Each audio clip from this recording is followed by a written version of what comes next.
বারুইপুরে অশান্তিতে উস্কানির ঘটনায় গ্রেফতার করা হয়েছে সিপিএম নেতা লায়েক আলীকে। 8 দিনের পুলিশ হেফাজত সিপিএম নেতা লায়েক আলীর। আজকে নির্দেশ দিয়েছে আদালত। বারুইপুর গণধর্ষণ এবং খুনের ঘটনায় নাবালিকাকে উদ্ধারের সময় প্ররোচনামূলক বক্তব্য রেখেছিলেন লায়েক আলীর উস্কানিতেই বারুইপুরে গণপিটুনির ঘটনা ঘটেছে।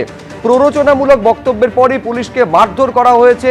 লায়েক আলীর জমায়েত সংগঠিত করেছেন, আদালতে দাবি করেছেন বিশেষ সরকারি আইনজীবী। 11 তারিখ অভিযোগ দায়ের আর 12 তারিখ মামলার পরই গ্রেফতার। গোটাটায় রাজনৈতিক পরিকল্পনা বলে পাল্টা আদালতে সওয়াল করেন লায়েক আলীর আইনজীবী। আরেকবার আপনাদের বলবো, আদালতে তোলা হলে লায়েক আলীকে 8 দিনের জন্য পুলিশ হেফাজতে নির্দেশ দিয়েছে আদালত। বারুইপুরে যে অশান্তি, তাতে উস্কানির ঘটনায় গ্রেফতার করা হয়েছে। গতকালই গ্রেফতার করা হয় সিপিএম নেতা লায়েক আলীকে। পার্থ প্রতিম ঘোষ আমাদের প্রতিনিধি, আরো বিস্তারিত এই নিয়ে বলতে পারবেন। পার্থ, 8 দিনের পুলিশ হেফাজতে নির্দেশ দেওয়া হয়েছে, কোর্টে কি হলো আজ?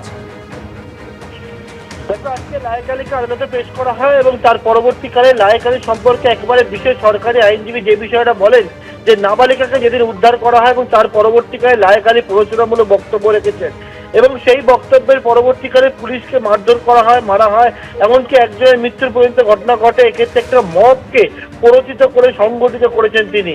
অন্যদিকে লায়েক আলীর যারা আইনজীবীরা তারা যে বিষয়টা বলেন যে লায়েক আলীকে আইনের বিরুদ্ধে 11 তারিখে একটা অভিযোগ হলো, তদন্ত ছাড়াই 12 তারিখে মামলা হলো এবং গোটা বিষয়টা একটা পলিটিক্যাল মস্তিষ্ক প্রসূত বলে তার আইনজীবীরা দাবি করে।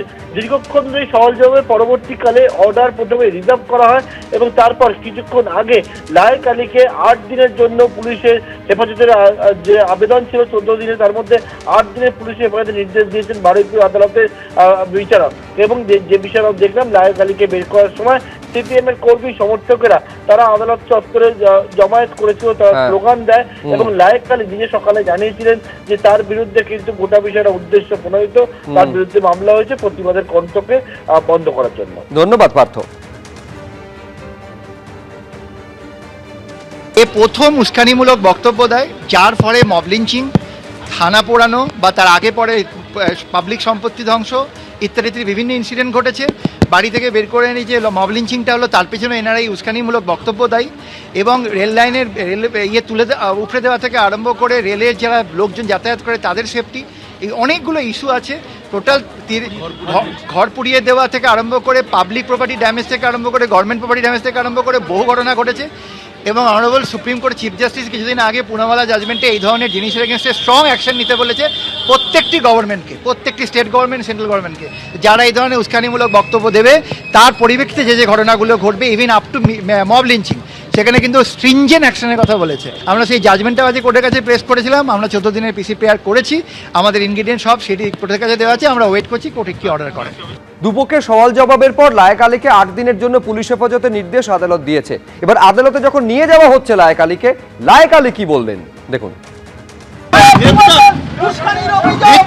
মিথ্যা অভিযোগ, রাজনৈতিক প্রতিহিংসা বানানো হচ্ছে, আপনি প্রতিবাদের মুখ বন্ধ করা হচ্ছে।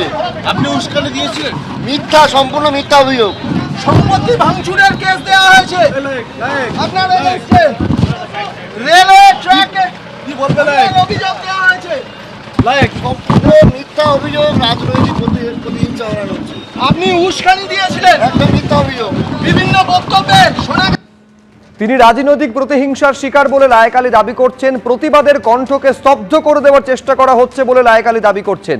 স্থানীয় বাসিন্দারা কিন্তু বলছেন লায়েক আলী উস্কানি দিয়েছিলেন। শুনুন। এখানে যে গন্ডগোল হয়েছিল, শান্তনুর বাড়িটারি ভাঙচুর হয়েছে, আমরা চেয়েছেন যে কার জন্য, কার উস্কানিতে? অ্যাকচুয়ালি লায়েক আলীর জন্য আর অপুর জন্য। বিশেষ করে ওরা দুজনেই বারবার বলছিল যে শান্তনু মণ্ডল করেছে, বলছিল যে শান্তনু মণ্ডলের মধ্যে জড়িত আছে। শান্তনু মণ্ডল ক্যাম্পে থেকে 2জন আসামিকে পার করে দিয়েছে।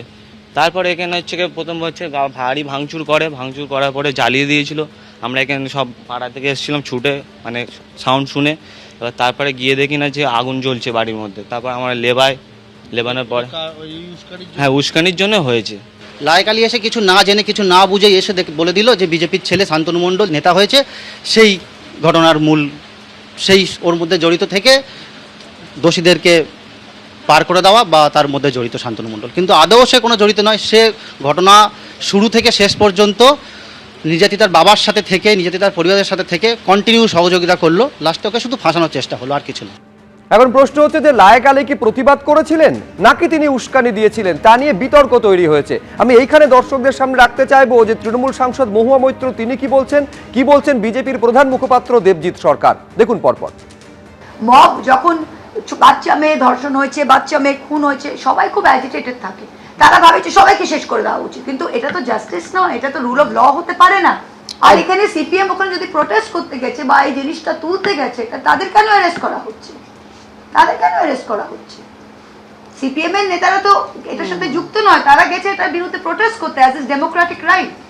যে কোনো পলিটিক্যাল পার্টি যেতে পারে। আমাদের কর্মীদের আপনারা পিটিয়ে বাড়ি থেকে বেরোতে দিচ্ছেন, অন্য কেউ যদি ওখানে গিয়ে প্রোটেস্ট করছেন সেটা তাদের ডেমোক্রেটিক রাইট, এটা কিভাবে তাদের অ্যারেস্ট করতে পারছেন? দোষীদের আরো ভালো করে ধরার জন্য বা প্রশাসনকে সহযোগিতা করার জন্য সেই সময় এই লায়েক আলীর নেতৃত্বে বিভিন্ন রাস্তা ব্লক করা হয় এবং দোষীদের এক ধরনের সেফ প্যাসেজ দিতেও সাহায্য করা হয়েছে বলে জনতার একাংশ মনে করছেন। পুরো জিনিস খতিয়ে দেখা হোক। সবথেকে দুর্ভাগ্যজনক, ইন্দ্রজিৎ বলে একটি ছেলে, তাকে সে মব লিঞ্চিংয়ে মারা যায়। আপনারা কি মনে করেন কোনো অন্যায়ের প্রতিবাদে কাউকে মব লিঞ্চিংয়ে মেরে ফেলার অধিকার আছে? সে একটা নির্দোষ লোক। এর বিরুদ্ধে মাননীয় মুখ্যমন্ত্রী স্টেটমেন্ট দিয়েছেন। এ বিষয়ে আমাদের দলের পক্ষ থেকে বিশেষ কিছু বলার নেই, কিন্তু একটা জিনিস পরিষ্কার, যিনি যত বড়ই লায়েক হন না কেন, আবারও বলছি, যিনি যত বড়ই লায়েক হন না কেন, আইনের শাসনকে মেনে নিতে হবে। এবিপি আনন্দ, এগিয়ে থাকে, এগিয়ে রাখে।